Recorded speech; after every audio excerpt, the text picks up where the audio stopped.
Diserang pertanyaan menohok sama milenial cerdas, Anies gak marah, malah begini responnya.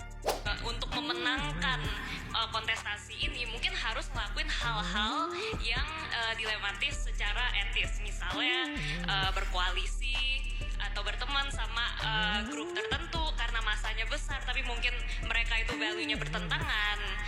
Terus habis itu mungkin berbagi-bagi atau goreng isu-isu sara karena itu populer di masyarakat. Bikin janji-janji yang wow yang masyarakat suka padahal mungkin mustahil untuk dilakuin atau tidak pernah di-plan untuk dilakuin gitu.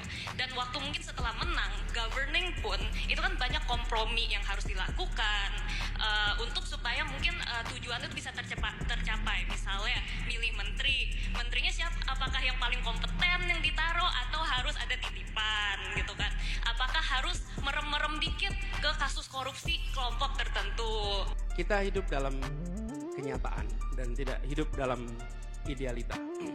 Jadi dalam mengambil keputusan kita akan punya, kalau saya boleh sederhanakan nih, ada kuadran, 4 kuadran nih, garis vertikal dan garis horizontal. Jadi 4 kuadran. Ini yang vertikal, yang atas itu benar, salah. Ini value. Oke. Kemudian yang horizontal itu baik, buruk. Ini konsekuensi. Oke. Kita seringkali hanya mau di satu kuadran, benar dan baik. Oke. Benar secara prinsip, baik secara konsekuensi.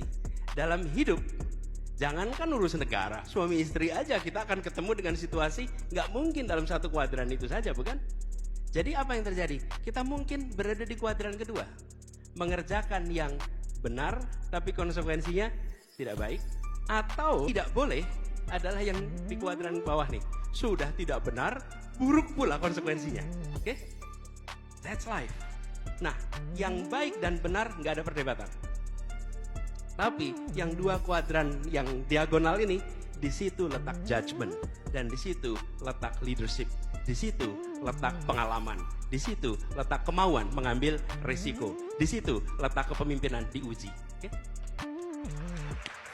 Nah, ketika baik dan benar saja pakai SOP, udah jadi itu pakai SOP. Kenapa? Karena baik dan benar.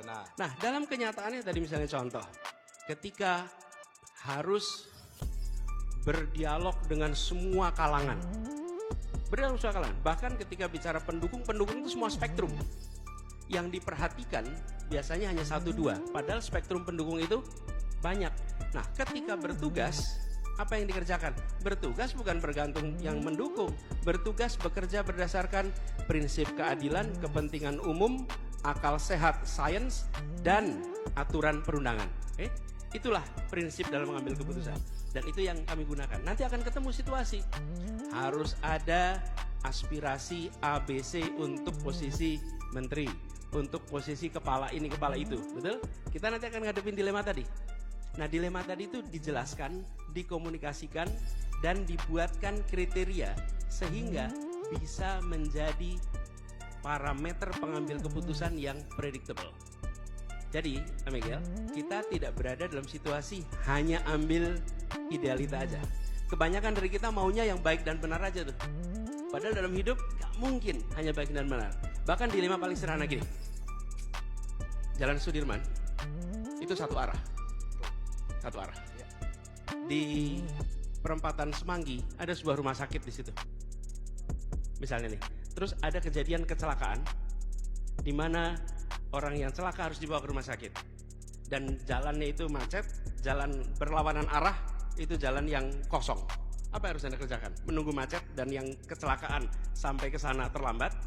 Atau Anda ambil jalur yang berbeda, salah secara prinsip, tapi baik secara manfaat? Anda ambil keputusan itu. Saya ambil jalan yang melawan dengan arus karena saya mau menyelamatkan orang yang kecelakaan supaya cepat sampai ke rumah sakit. That's judgment. Bagus sekali poin. Dan jangan cepat-cepat. Ini the end justify the means. Sebentar. Can you argue that to someone yang sudah dying? I don't think you will argue that. Jadi jangan juga dibuat generic. The ends justify the means. Lah kalau ends-nya menyelamatkan nyawa, let's do it. Kebayang ya? Nah, inilah letak judgment. Jadi saya pegang ada 4 kuadran. Yang kuadran pertama itu paling ideal. Yang kuadran di ujung diagonalnya dihindari. Yang 2 itu gunakan judgment. Dan itulah kenapa harus ada leadership. That's the answer. Tepuk Keren tangan sekali, dulu. tepuk tangan sekali. Bagus banget.